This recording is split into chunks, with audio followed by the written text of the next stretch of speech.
This is really about being free to create what you want your life to look like. We each are our own hero. And how do we take the challenges that come our way and see those as the birth process of us becoming heroic?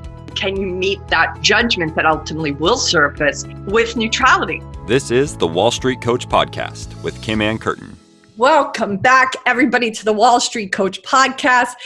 Today is a pretty spectacular day because today I am very, very, very fortunate, and so is Lucas, to have Matthew McConaughey, Academy Award winner, actor, husband, father of 3 children. He considers himself a storyteller as his occupation, and he believes it's okay to have a beer on the way to the temple, which is my favorite line I've ever heard, Matthew.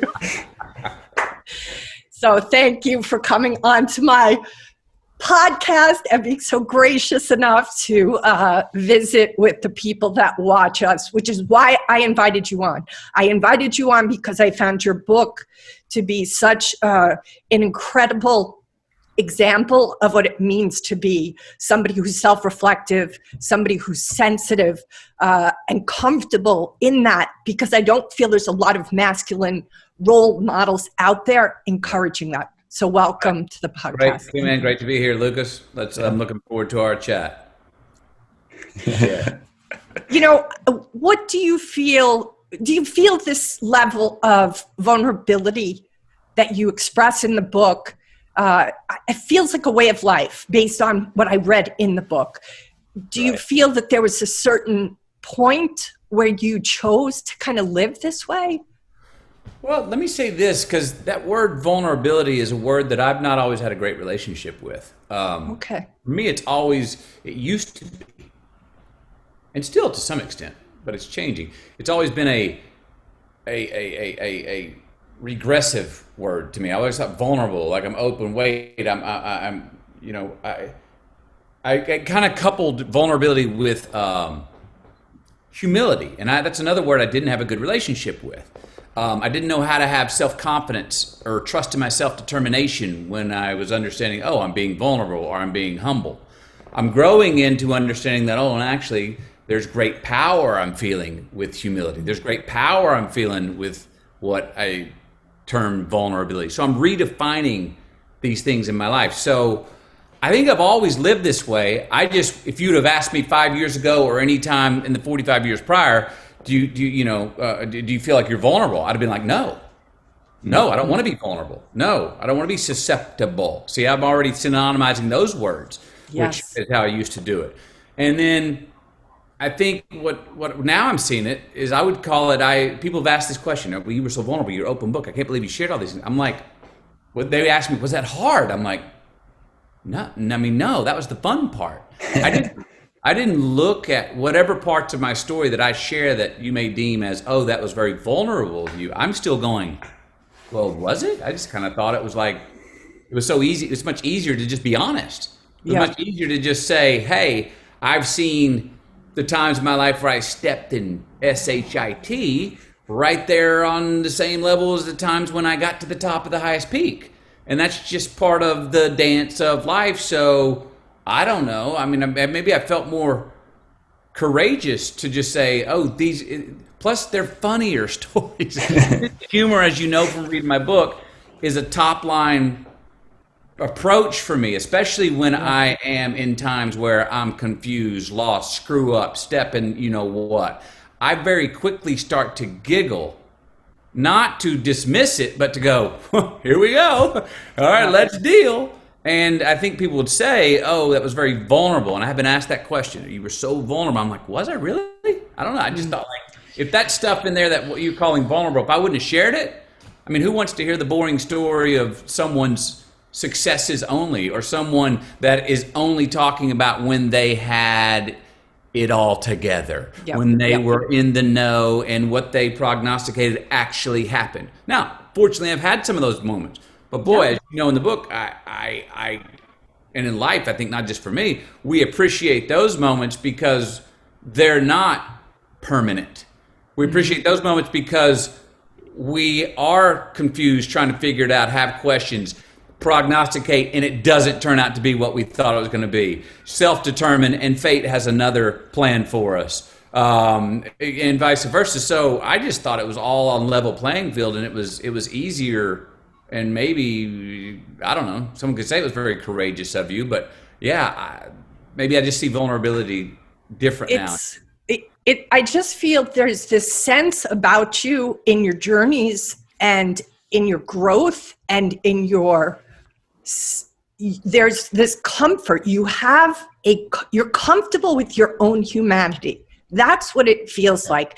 And that comfort is, I think, perceived perhaps by me and or these other people that said it too, as a vulnerability. But that comfort that you have with yourself, what's so magical about it, to be quite honest, because I obviously watched interviews of you about the book, your comfort with yourself winds up in turn giving people permission to be comfortable with themselves and their humanity. Yeah. Amen. I've heard that a few times, and that's wonderful to hear and know that me sharing my story translated to other people's story. Yes, it's a very personal story, but I'm finding and hearing, like what you just said, other people are seeing my story, objectively looking at it, and then personalizing it themselves and going, oh, I feel the same way in my life. Or, oh, I stepped in, you know what, the same kind of way in my life. That's it. Maybe I would handle it differently, or maybe I would laugh at it sooner, or maybe I would appreciate my successes in a different way. That's been my favorite part about this sharing the book. Here I am, some almost 20 weeks later, and I'm still having original conversations about it, about how it's affecting people particularly. You and I've talked about this subject before 50 times, but I've never had this conversation. Yeah. That I'm having with you and with you, Lucas. So, comfort with my own, with humanity. I mean, or comfort with myself. I would say this, and I think you get it from the book. I mean, that investigation of self, the exploration of self, of our own selves. I know of no other more paramount subject to investigate. I know of no other subject more important or more fun and entertaining and horrific than to investigate ourselves, to explore ourselves, to get to know ourselves, to get to know what we don't know about ourselves. I mean, if we're looking for something to do, if we're bored in life or at a dead end, I mean, just go look in the mirror and go, I got plenty to do. I mean, it's an endless adventure. Yeah. That for sure. Maybe I think my book somehow is reminding people, there's the new frontier. There's a frontier I need to invest more time in. There's a frontier that's going to be endlessly entertaining. There's a frontier that's going to be hard because I'm not going to enjoy my own company all the time. I'm not going to like what I see all the time. And that's okay. But let's go hang out because you're the one person I can't get rid of. Everybody can say that. Absolutely. Everybody can say that. So but you don't bring shame with that. That's what's so unique is I think some people are free to go to that self-reflection because they beat themselves up for the things about themselves that perhaps were not ideal, like the times they stepped in shit. And you don't have that. And it's so incredible. And I think that contributes to why you feel you can afford to be authentic because you're like, hey, yeah, I fuck up. It happens. And I also nailed this. It's like you talked about selfish and selfless and how they go hand in hand. That is part of what I see here. It's very unusual, Matthew, especially for somebody at your level of success. Like you still are very down to earth. And I feel it's all part of this. Well,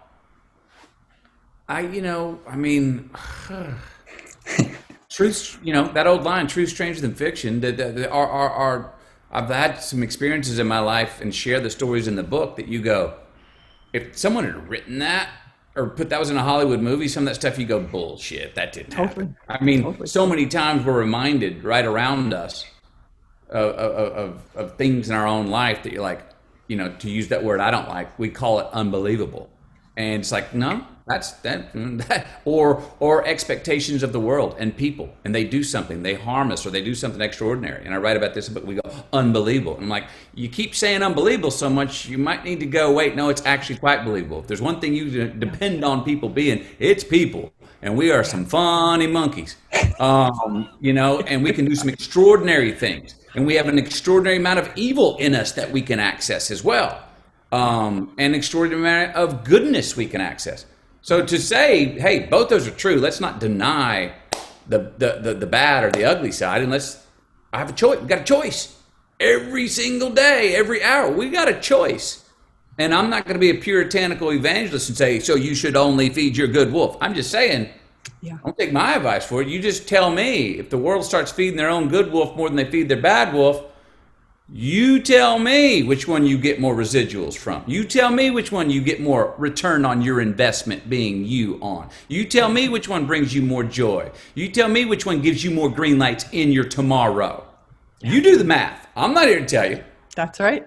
That's right. That's right. All right. So I love this recalibration, your sensitivity to having a recalibration for yourself, be it the retreats, be it the solo road trips, be it your journaling. Just your willingness to self-reflect, we do have a lot of younger men who watch our podcast. What would you say to them to enroll them in that? For those who maybe didn't grow up with the comfort of that, right? How often, why should they begin? Well, again, back to what we were talking about earlier. Who better to investigate, and who better to and a lot of people out there may be listening, going, yeah, but I bore myself. That's okay. Go be bored with yourself. That's part of it. Go get stuck with yourself where you're like, I'm freaking bored. I don't want to write something down. I don't want to think about who I am. Okay, now that's a good reason. That's usually a good tell. Exactly. You're right in the right place. Don't leave. Don't pull the parachute. Don't pick up the phone. Don't write somebody. Don't look for that outside frequency to entertain you. Yeah. Stick with it. And guess what? First thing you're going to be like, you're going to go from bored to probably like, well, I'm more than bored now. Now I don't even like hanging with myself. Good. Now you're really getting there. Now hang in there. Stick with yourself. Definitely don't pull the parachute now, because now you're getting somewhere. Now you're going like, I do not like my company. There we go. There we go. Hang in there.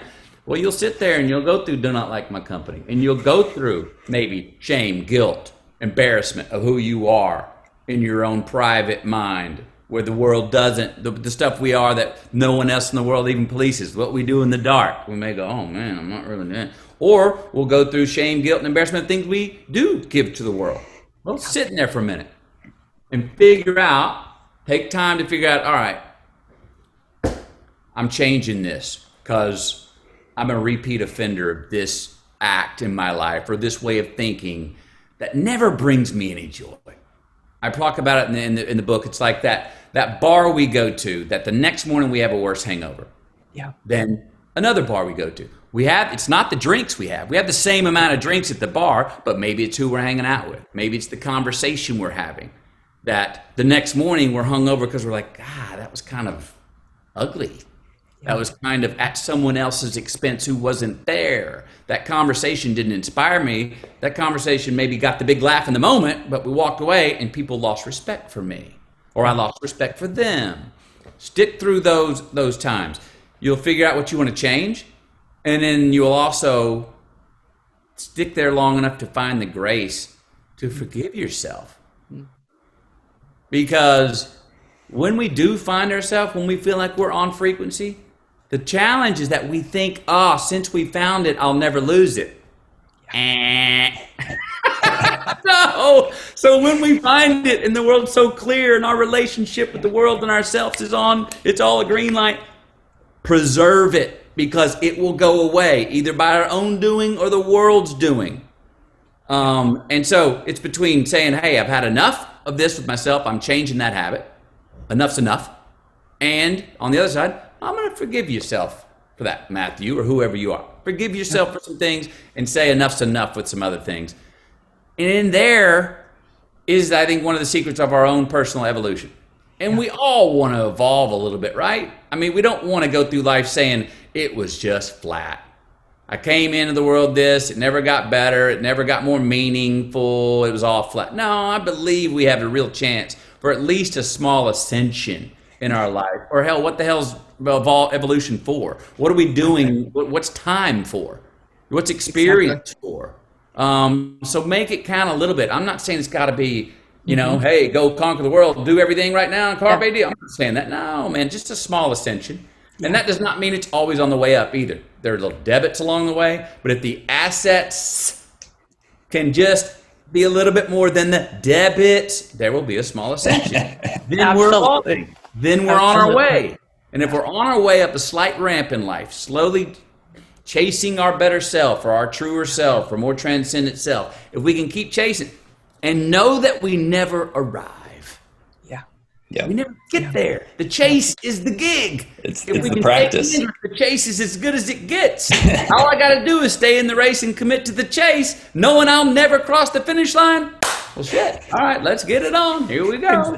Exactly. All right, so you talked about the concept of it's in those harder moments when you don't like what you see, and that reminded me of your day 12 of the 22 journey in the Amazon, which is probably the story that most touched me, inspired me the most. And can you tell us that story and about the stripping yourself down of all those talismans? Because that, to me, was profound. That is such a profound section. Well, so I've taken these 22-day walkabouts with myself in times of my life, usually in times where actually seem to be great affluence and options and success in life. Yeah. Where in that success or within these newfound options I had in my life, I felt my feet off the ground and I needed discernment. And maybe times I was really busy back to back working. And I needed I'm not getting any sort of, I'm not able to separate events in my day. We've all been there. We lay on our bed at night. Sometimes we're like, what did I do today? What did I have for breakfast? Geez, I don't remember. What did I do today?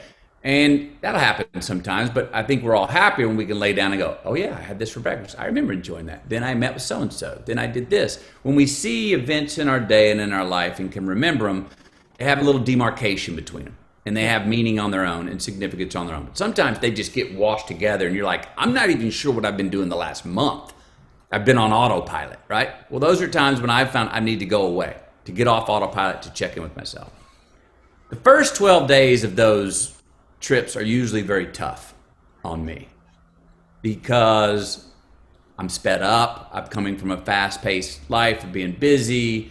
I'm looking ahead. I'm trying to get to a destination. Where are we going? I'm looking at a clock time. I'm saying, I think it's lunchtime, but it's actually still 10 a.m. Oh, I'm sped up on time. I'm going too fast for time. About day 12, I'll have a bit of a purge, meaning like that story in Peru.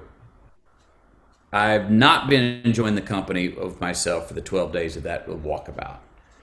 I'm fighting my demons, trying to figure out what to forgive, what to forget, what to turn the page on, feeling those things, shame, embarrassment, guilt.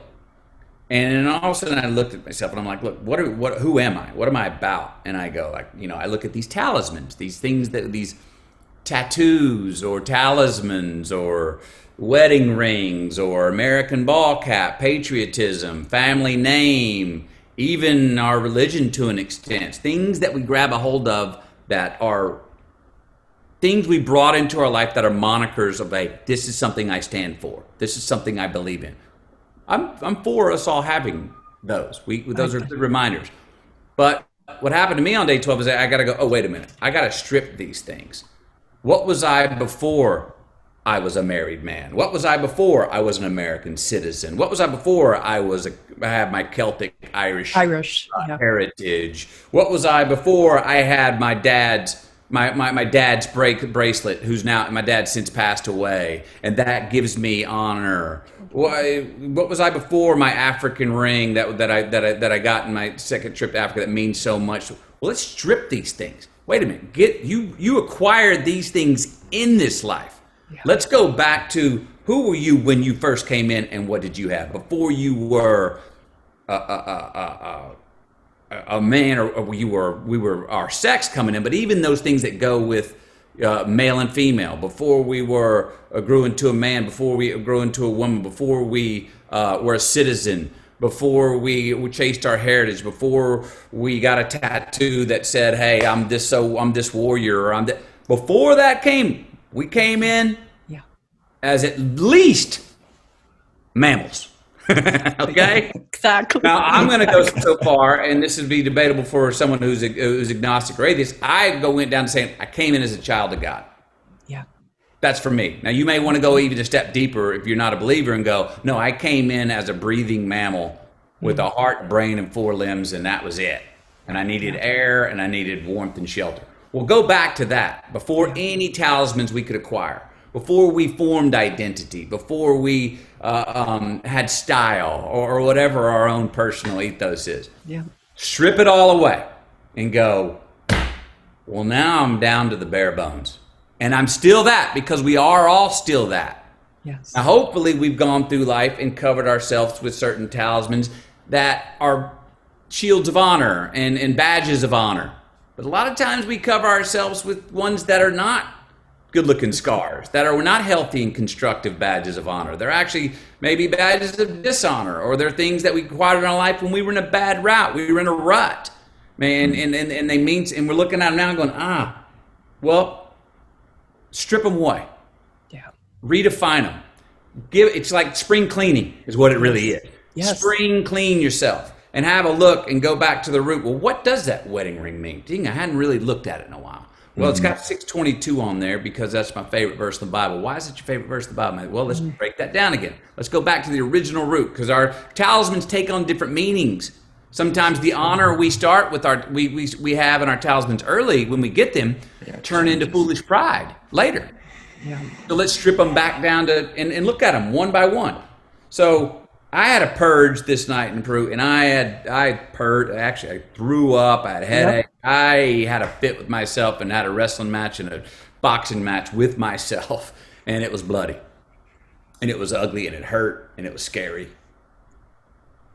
But I woke up the next morning, and even all of the Peruvian crew that I was with, that was helping me go on the guide and carrying some things to Sherpas and stuff, they saw me from a distance come out of the tent, and they were like, "Mateo, la luz."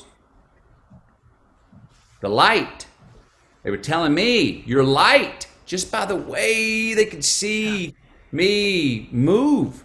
Yep. And I had purged. I was fresh. I was hungry. I didn't get any sleep the night before, but I was like, I smelled better. I saw clearer. I felt better. And you were born again. You were born again. And we can force those. We can put ourselves in situations to get those experiences. And I went for a walk with myself, and I remember I came across this big blue pool, neon blue pool, in the middle of the mud path in front of me. And it stopped me because it looked like it was plugged in. It was an unnatural looking sight in the middle of the jungle, because it was neon glowing from the floors. And I'm out there in the jungle where I'm 100 miles from electricity. I'm like, this looks man-made. Then I get duped, because the floor moves and it's tens of thousands of blue butterflies. And I'm like going, oh, that's about as far from man-made as you can get.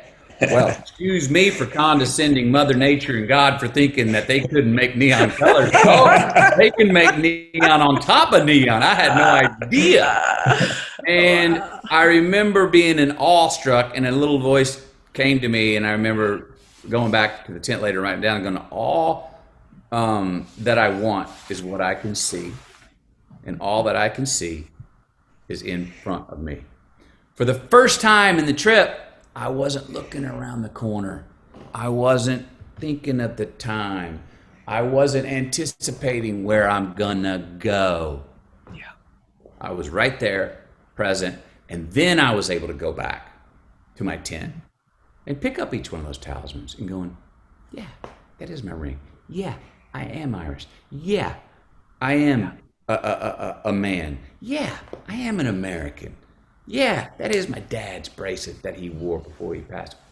And those things one at a time meant something. So now they were back on me, and they're in their original honor.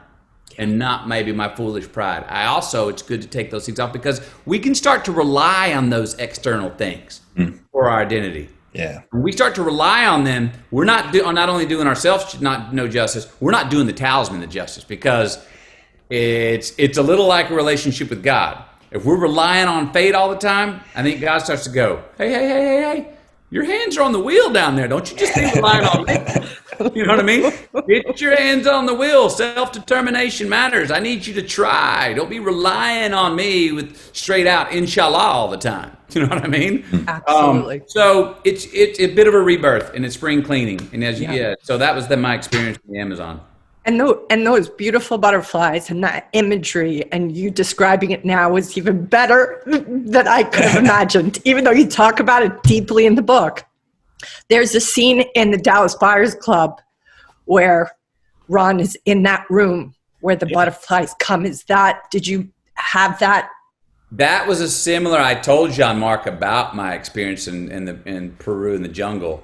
But he had that scene. He added that scene himself. I don't believe that. That was not from my story. Oh, wow. But it was a very similar. And then I told him my story. And then he was like, oh, well, this makes even more sense. There's a reason that I thought of this scene being in the movie. It's such a profound moment for his character, because it feels like the first time, at least for me, where he's present to the moment. And I couldn't help think, oh my God, that's that scene that you had for yourself of presence. Right. Yep. So beautiful. Yep. So beautiful. Okay. So the other thing that struck me is your willingness to ask repeatedly for what you want. When you asked your father, even though you were scared to death about wanting to go to film school, when you asked for the Texas Chainsaw lead, when you asked for the time to kill for Jake, like, you ask a lot. And I am curious what inspired you to come. I mean, you don't ask, you don't get in my book. No. It's ballsy though, dude. Yeah. Like you were not in a position to be ballsy. A lot of these early asks, tell us about that. Well, some would say I've taken a lot of risk in my life. I would say, okay. But I would also say, if I had to go back to my 15-year-old self, what piece of advice would I give myself is take more risk.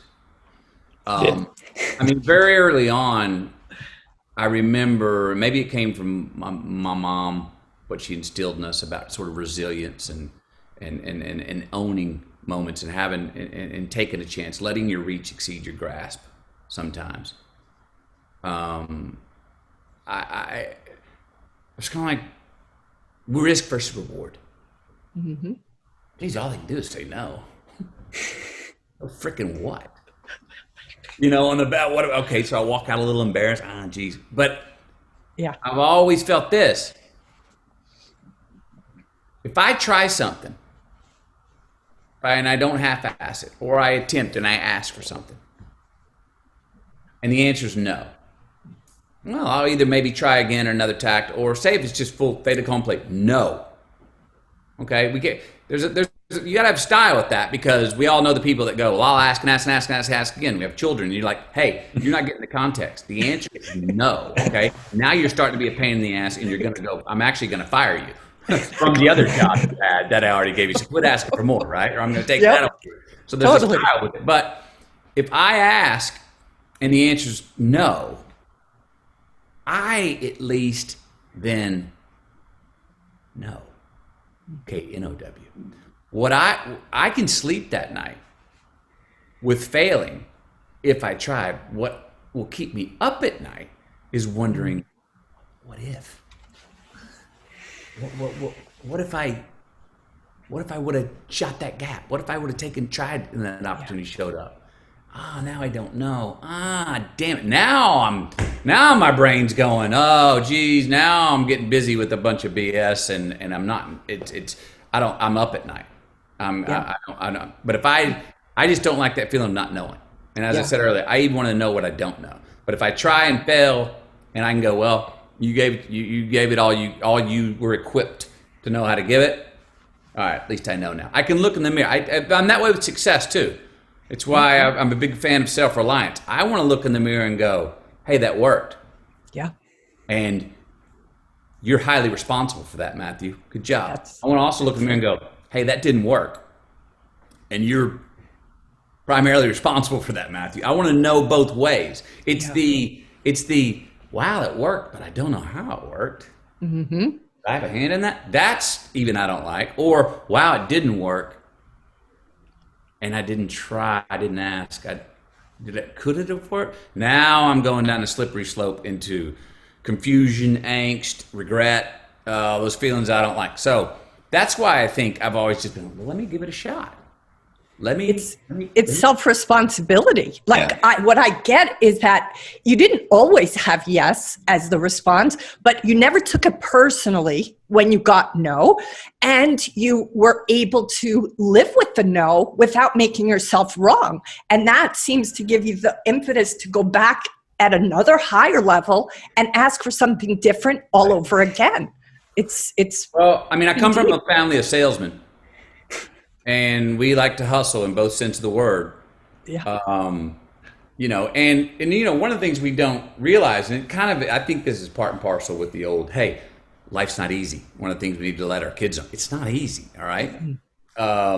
Is that when you ask something, if you're asking a question, we forget that it's 50-50 the answer, yes or no. We ask something, we go in our mind, we think like it's 95 to be yes, and if it's 5%, no, buddy, that math doesn't add up. You're asking something that has not been offered. Yeah. So it's a 50% chance the answer is no, 50% yes. And when we shake hands with that fact and that math, then the no's aren't so debilitating. Then the no's aren't like, oh my gosh, that no means I'm a failure. That no means I'm not equipped. That no means I have no identity. That no means I was wrong. That we don't go down that slippery slope of self-destruction. And you go like, well, okay, no. Took a chance to roll the dice. It could have been heads or tails. It was yes or no. It was no. I thought, should I ask Matthew McConaughey through our mutual friend Danny if he'll come on my podcast? What are the chances? I thought it was 95-5 that he would not come on. And here he is. And here he is. So you never know. You know, it's like sometimes, you know, it's the old salesman thing. You knock on a door today, the answer is no. You can knock on it today, tomorrow it's yes. Well, why? Well, sometimes it's because who answered the door tomorrow really had a good night's sleep and a good breakfast. Totally. And the reason was yesterday is he was his new puppy had just crapped on the kitchen floor, and you asked him right after you're cleaning up the crap. No, you know what I mean? So it's timing as well of when you catch. You never know what that person, what kind of day they're having. I always joke about this with text. You know, it's like, God bless the emoji. You send a text, I'm in a good mood, I'm messing with you, Lucas, and I send you a text, you know, and I say, you know, do this ASAP. And you're like, geez, he's yelling at me. What? And I'm sitting there going like, no, I just mean, hey, can you let me know as soon as it's possible for you? Yeah. You know, and so you got to put like a little wink sometimes, let people know, oh, he's kidding. Or, oh, they're joshing. It's kind of funny because I'd rather use words, you know, than emojis. But it's like you don't know the context of where someone who's receiving the message, where they are in their life on that day. Maybe they're not in a joking mood. Maybe you're serious about something and they're in a great joking mood and they take it really lightly. Right. You're like going, no, I'm serious. Exactly. Like, you know, so it's context and timing is very important. Yeah. Lucas, did you? I just got one question that's really with me is you seem to be super spiritual, and I was wondering about your experience with True Detective playing Rust, because he's like the most nihilistic dude I've ever met. And so I'm wondering what was that like for you? What Let me tell you, great question and great insight on that, because the reason I was able to really latch on to Rustin Cole's nihilism and go deep into that and trust that I could really go in, because I thought he was fascinating. I still, a lot of stuff he said, I'm like, that's fascinating. That is because at that time, my faith was one of the strongest it's ever been. So to go there and really go, I believe this. I more than understand this. This got like practical sense. Unemotionally, I can trust myself to go there and not look back over my shoulder and go, where's church? Is church still there? Because I may come a running. You know what I mean? Or I didn't see him as a contradiction, because I was very grounded in my faith at that time. Allowed me to go deeper. If I wouldn't have been as grounded in my faith, I might have gotten chicken shit and going into rusting coal. I might have pulled up a little short, going, "Ooh, I don't want to go there," because if I go there, I may turn around and the door may be locked to my faith. You know what I mean? Yeah. I was able to go there and go, no, that door's open. And as a believer, yeah, God's watching you, buddy. He's fine. He's saying, my belief was he's applauding that you'll go that far. He likes a trier. I talk about it. I had my agnostic years in my life. Mm-hmm. I mean, my feeling was that God was going, thank you for trying. Thank you for saying it's on you. Mm. I know it's not. You know it's not. But thank you for putting it on you, and at least saying, having the balls to say, I'm the judge and the jury of myself, and that's what it's going to be. Mm. And I believe God knows that I was always coming out to go, okay. But he was like the talismans. Hey, don't be wearing me as a talisman. Mm. Don't be wearing your belief as like a crutch, or don't be coming to me just when it's bad news, but let's be hanging out all the time in the good news and the bad news. We're in this together. So part of going deep into rusting coal was my faith was very sound and very, very strong. One of its strongest it's been at that time. And if it wouldn't have been, I'd have been much more fearful to go that deep into rusting coal's mind. Yeah.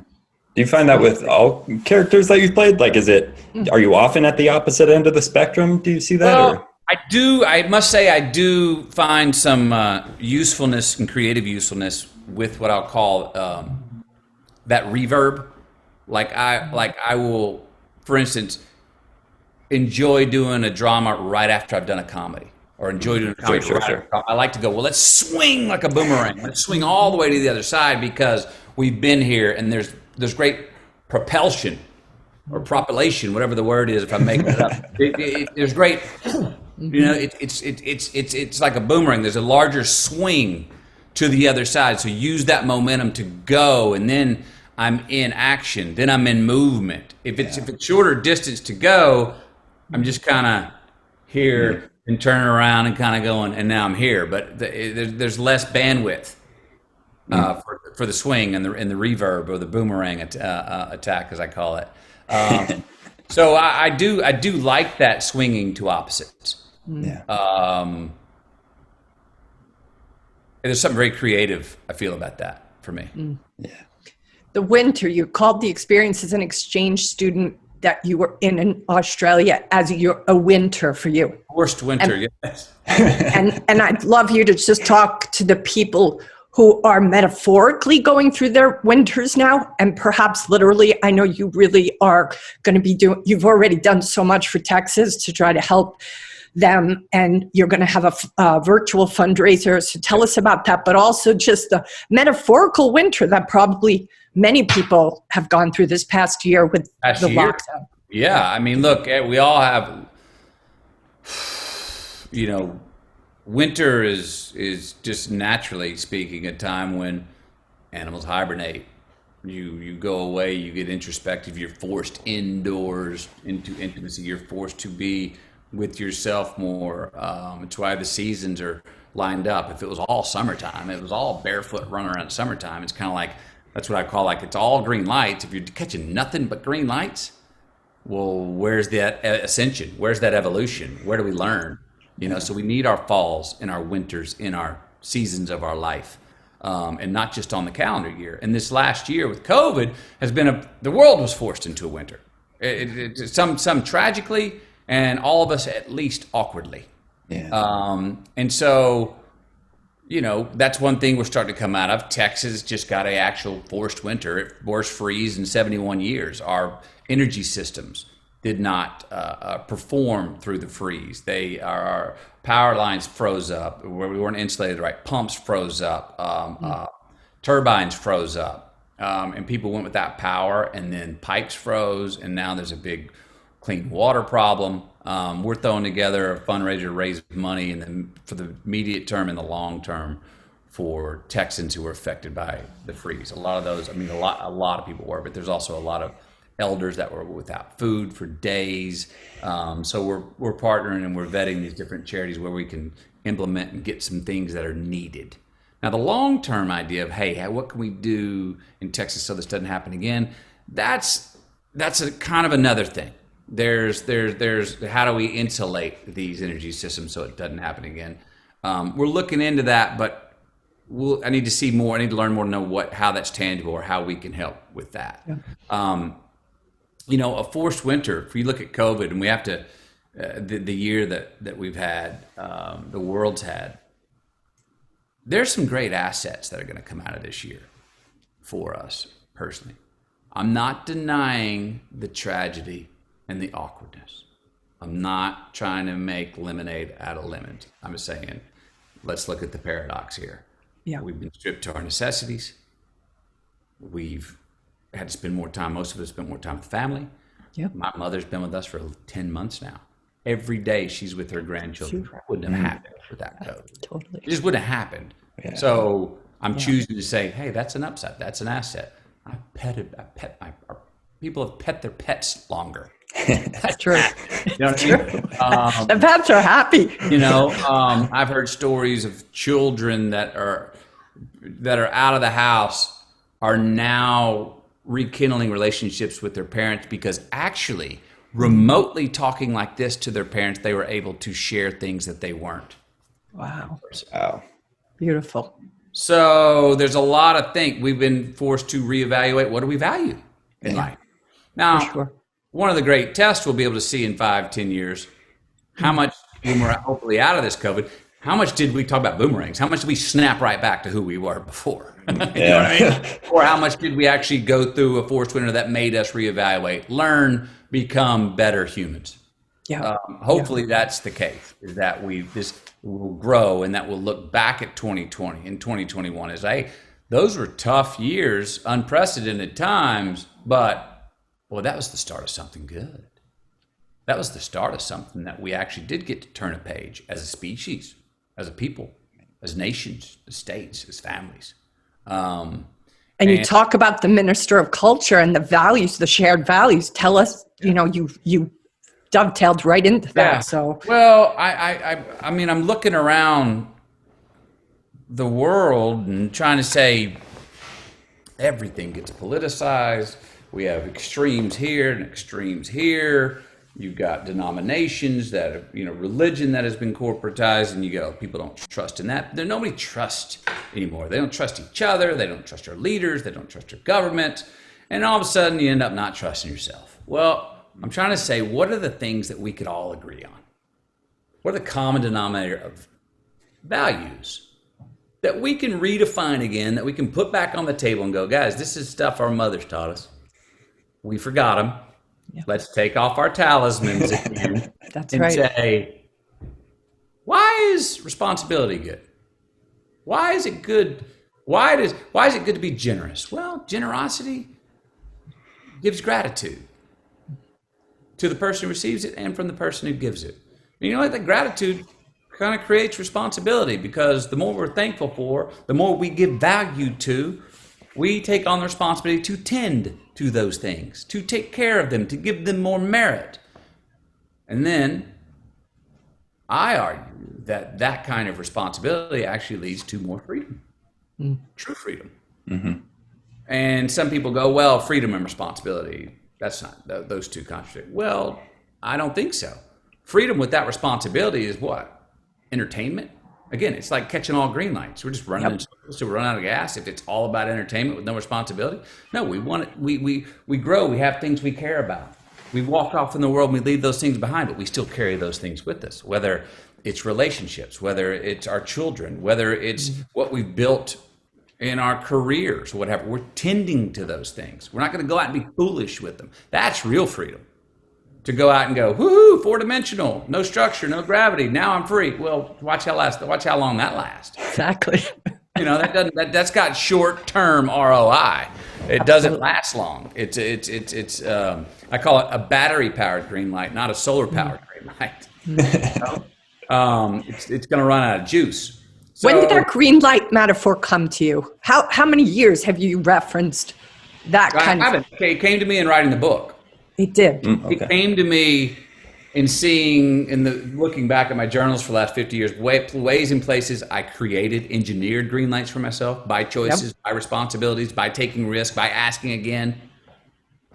And then I noticed sometimes green lights just fell in my lap. Well, how did I get so damn lucky right here? I don't know, but I'm going to do something with it.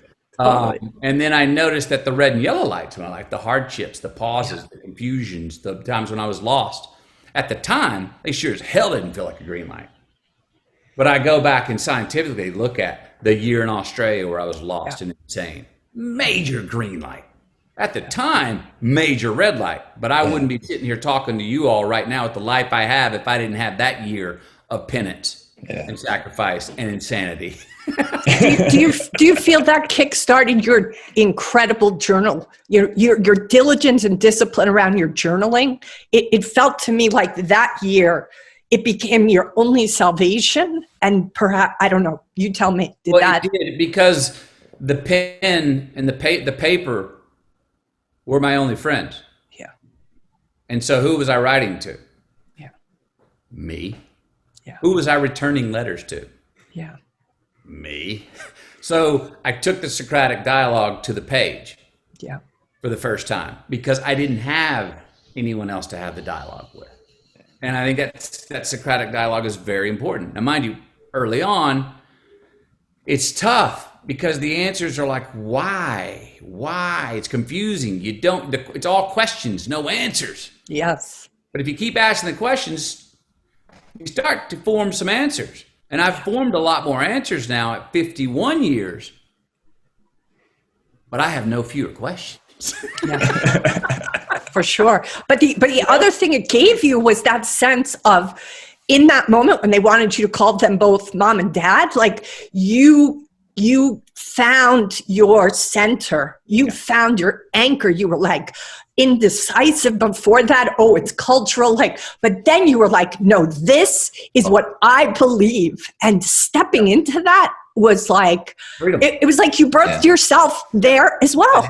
That day I remember very clearly. It was a complete birth because up to that point with that year in Australia, I think we were 5 months into it, I was lost. I didn't know where I was coming or going. I didn't know what my identity was. I didn't have a sense of discernment, judgment. I not only didn't know who I was unclear about who I was not. Yeah. Well, when I was asked to say, hey, call me mom and pop, it was very clear to me that's not happening. No. And to have that identity to say in judgment to go, no. And then go, thank you for thinking of me that way. That was diplomatic, dude. I don't know. I was such a diplomat. I know. You are the consummate diplomat. Jesus. Oh my gosh, over and over and over. But I think part of that is that I had a hunch in my, in this ear, it's like, this is insane. Pull the parachute, get the hell out of here. You don't have to withstand this. Go. In this ear, I kept having, from the very beginning, I kept having this little secret going, stick with it. Stick with it. There's a great prize at the end of this if you finish the marathon. Yes, but also because you were a man of your word. Yeah. You were coming from a place of wanting to be a man of his word. And that also to me said you already knew who you were. Even in the fucked upness of that craziness, you were like, I'm somebody who doesn't give in. I shook on it. Yeah. You didn't even sign the goddamn paper. That's that responsibility. Shook on it. You took ownership for your choice, and you didn't let yourself off the hook until it was appropriate. And that moment came. Yeah. And I was never, ever going to leave Australia. Really? People ask me, wait, you had to be so close to leaving. It was never an option. I never let my mind even entertain the thought. Again, because of that handshake and because I said, all right. And look, let's talk about that for a minute. As far as, I opened up the book talking about one of the sort of hypothesis or ways of approaching life is when you deem something inevitable, it's relative. When I shook hands with the Rotary Club and said, I'm not coming back, okay, I'm not signing the piece of paper to legally tell you I won't come back. I'm telling you, I'll shake hands on it. Unless there's a tragedy in my family, I'm not coming back. Yeah. That was inevitable to me. Yeah. Me coming back, me staying there for the full year was inevitable. So then it was just about doubling down on the relativity. Well, how do I survive this? How do I endure this? How do I pivot? How do I, and it was majorly awkward. You'd read about the things. You were in a loony bin. You were in a loony bin, dude. And I feel like that loony bin could have easily made you crazy, except for that journaling that probably just kept you somehow in a place of sanity. But that is also this responsibility. You said in one of the conversations, or maybe it's in the book, freedom comes from responsibility. Yeah. And that you were responsible to yourself and your word. And then you got to that point where you realized, okay, now it's in an inappropriate place for me too. And that's the pivot that I feel like you allow for yourself. Like, you're a man of your word until you get to that place where you're like, now this is a different kind of it crossed integrity. The line, and I didn't come home. I just moved to family. Right, exactly. So I never promised that I would. I never shook hands saying I'll stay with one family the whole time. Correct. It's so true. Well, and it did give me freedom. Not then, but I look at the freedom I'm talking about that I've learned in my life now. I consistently, probably subconsciously, go into things and have been able to have great endurance or resilience because I'm like, oh, this is nothing. I know what I went through then. It's still written in me. I know what I put up with and how long I endured then. Oh, I got plenty in the tank for this problem I'm in right now. So it gave me confidence to go, oh, you can go further than maybe sometimes the world tells you can, or you can endure something longer than the world may say you can. So, it gave me great freedom.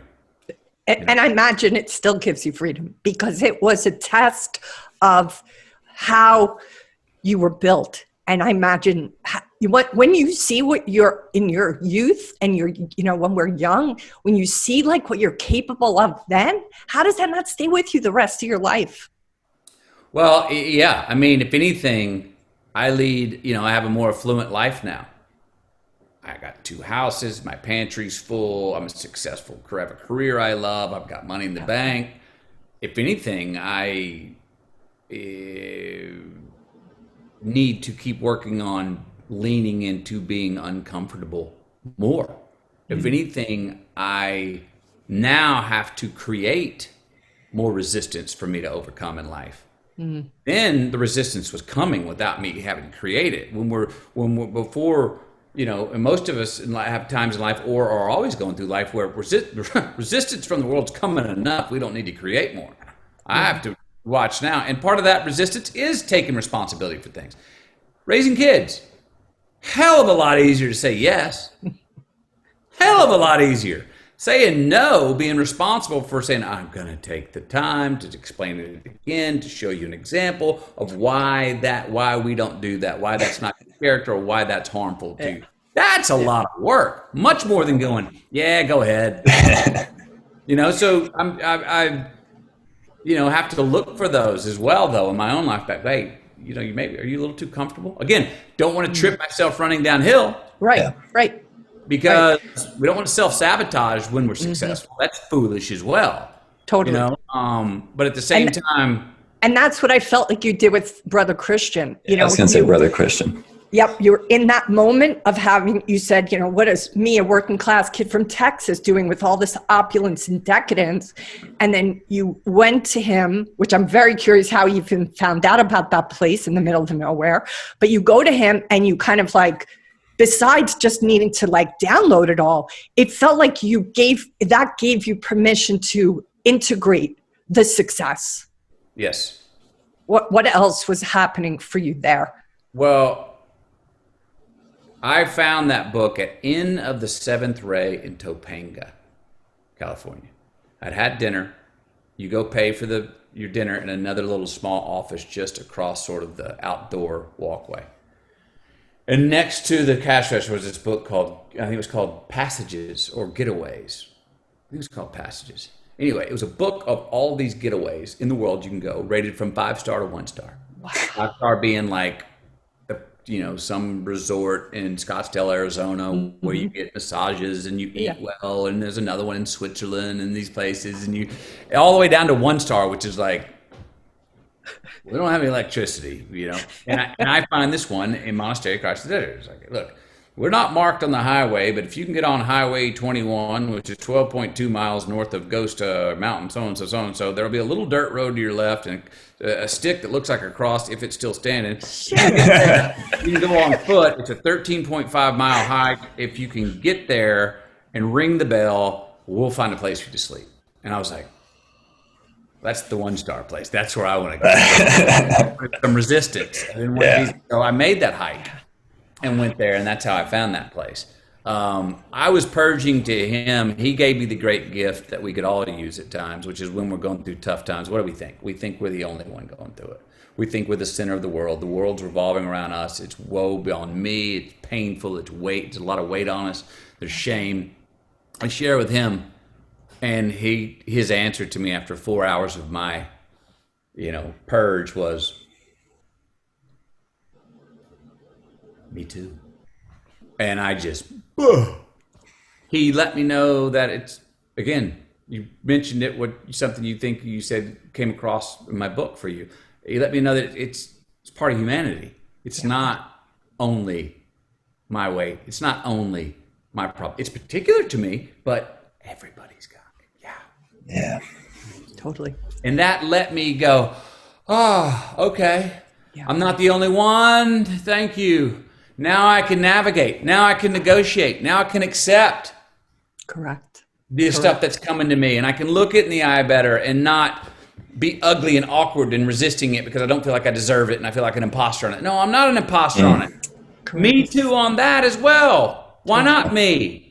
Damn straight. Why not? Yes, why not others? But yay, maybe I've earned that as well. Totally. And it's coming, so let's not sabotage it. It really opened me up, and also forgiveness. I think comes in that. Mm-hmm. Self-forgiveness for being human, for God's sakes, which we're always going to be. Yep. We're never going to not be. So it's like, how do we reconcile with this? Yep. And so just the courage, like, okay, a lot of the younger men don't feel discomfort with talking to people. Don't share like you were able to do that day with him, are afraid to sometimes speak out loud those demons that are inside of them because of shame. So please encourage them. That's why I wanted you here, because you've done this. To you men out there, I mean, I get it, man. You don't just go out. And I think this is maybe they've all got a similar sense of what vulnerability is to what I've had before. You don't just go out there. You got to, don't be a fool with your problems. We all damn well know there are people out there that will take advantage of us if we go out and share our problems just openly. Some people are going, ooh, okay, I found a crack. I know how to use that person. I've had it happen to me in relationships. Yeah. I've had it happen to me in business.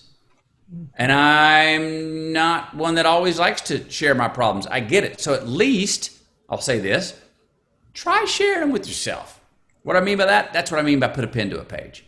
Or go to a friend and go, all right, I'm going to take a chance here, man. And trust that sharing that, you're not losing your masculinity. you're not saying I'm an open sore now. Hey, now pour salt in me. But you'll usually find out that someone will go, yeah, me too. I hear you. Geez, let's work this out. What the hell is that thing we got going? Yeah. Well, let's work it out and laugh at it. Don't forget your sense of humor with it. It feels like heavy stuff. Like I've got to be able to giggle through those tears, man, or giggle through that anger. Get pissed off. Damn right, get pissed off. Get so pissed off that you will do something about it or will share it. Take that courage. Masculinity is not about being macho.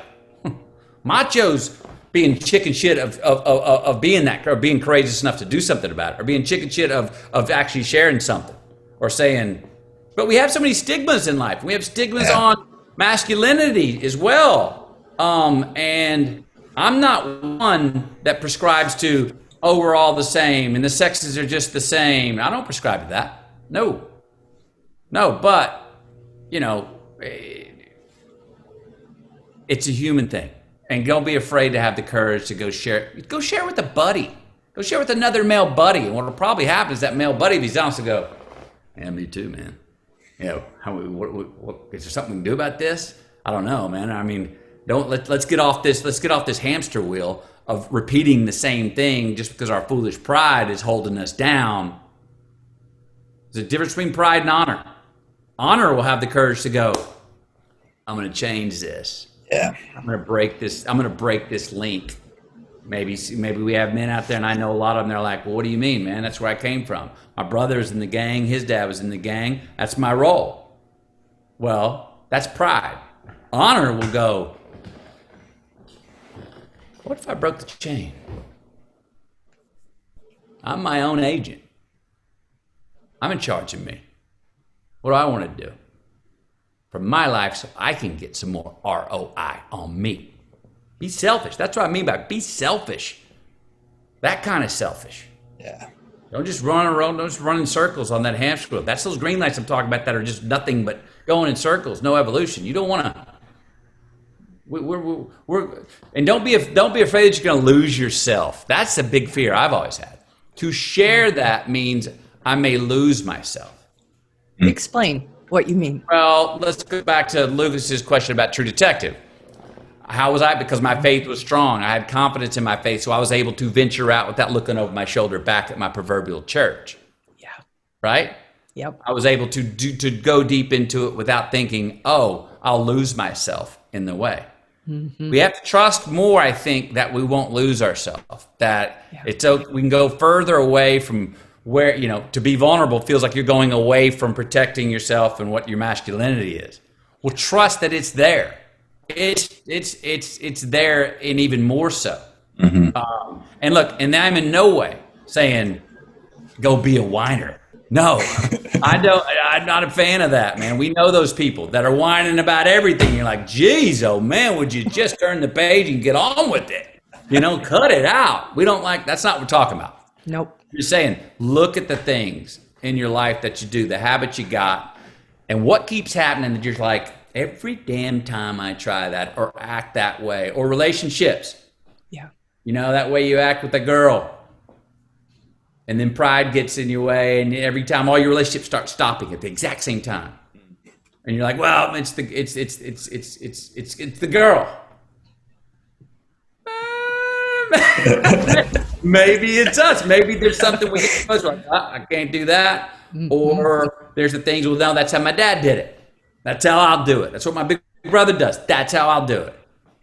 Hey, I'm all for blood's thicker than water, and I'm all for keeping tradition of what we've learned and keeping our ancestors and elders alive through our own emanation. But check those things. Because again, like our talismans, what are we wearing them for? How much are they identified? Remember, we're wearing them. Yes. We're wearing them. They're not wearing you. That's it. Totally. Is that what informed what Just Keep Living? The reason you started this 2009 with your wife to be a contribution to at-risk children in high school. Tell us, you know, is part of what you just spoke to, part of what informed why you started that? Well, maybe. I mean, not literally. I mean, I was becoming successful. I wanted to give back in a way something that I cared about, in a way that I thought could help. I wanted to do something that could prevent before you needed to cure. I wanted to do something that could help incentivize. Again, I believe in the power of the individual and the self-determination of the individual. Well, if we can get to these young high school students that may be on the wrong track, that may not know of another option of how to go get through life, navigate life, than the one they've come from. And maybe the one they've come from is not very constructive and ideal. But if we can get to them and show them that, hey, your choices do matter. Your choices are compounding assets for your future. Have a little bit longer view of where you're going and who you want to be, and start making those decisions right now. Look, why kids? Because kids all think they're going to live forever. They're not worried about tomorrow. Delayed gratification, my ass. I want mine right now. And that's what our world tells us. Get yours now. Get it now. Totally. Well, a lot of what we say we want now,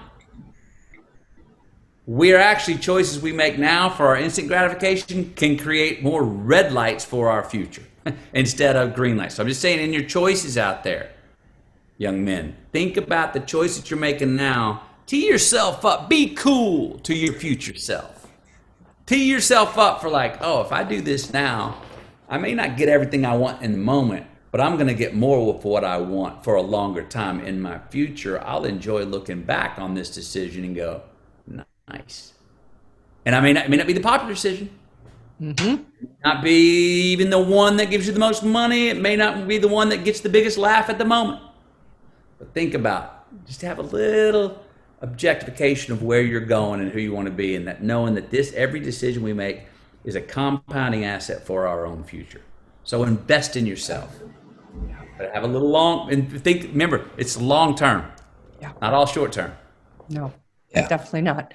Matthew, you are a lighthouse on a very dark shore.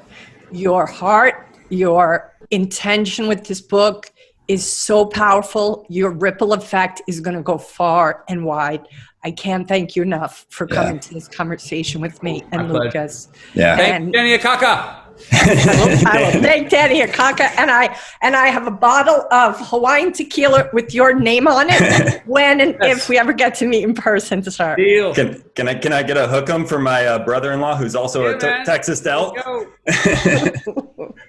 All right now. Thank you. All the best. Okay, all aloha right, for now. man. Okay, take care, sir. Bye-bye. Today's episode with Matthew McConaughey is just hard to even fathom, Lucas, that we even were able to secure him. So what did you feel about the interview yourself? Man, he was a treat. That was so much fun. I could listen to him for hours and hours and hours. And that's, I guess, just reading his book that's what's part of it. But for sure.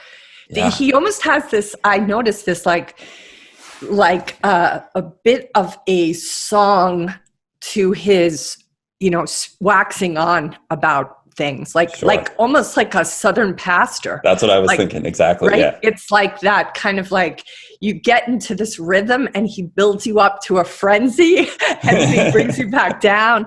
It's got that like trajectory. Yeah. And it's, one of the things I was present to in a lot of interviews I saw with him before doing this interview was how often different interview hosts interrupted him.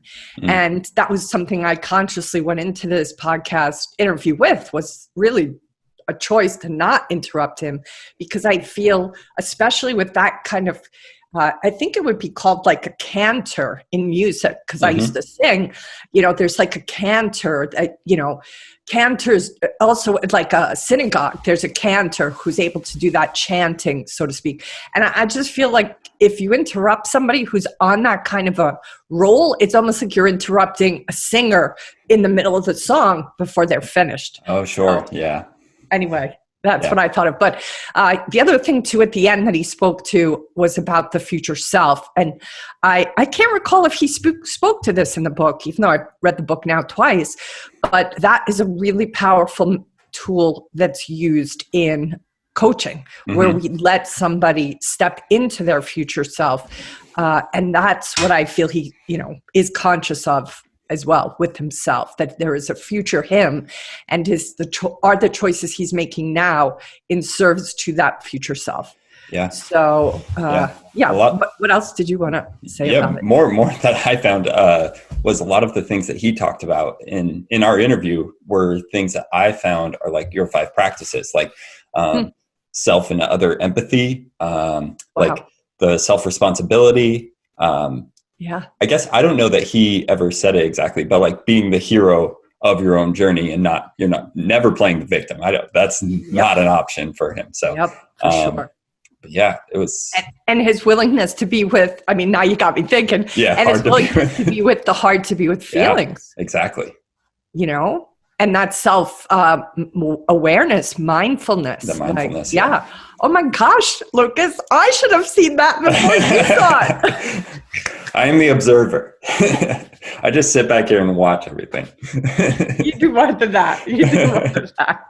Well, thank you. Thank you for noticing that. And so if you guys want to go further after you read Greenlights, then you should read my book and see how to do those things he advocates, because those 5 practices that, I did discover among so many of my teachers that worked for me in my path and journey, they changed my life. So ultimately, I think Matthew is an advocate of changing your life for the better, and being able to find a way to cope with those the red lights and the yellow lights along the way.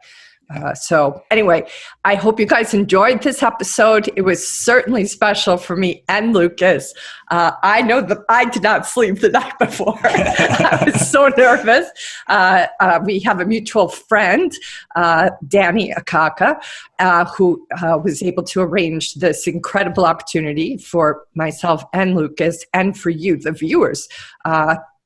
Ultimately, I am really desirous of putting on this podcast things that are valuable for you in your real life, in your trading, in your work. And that's what I felt his book and his message and his story would do.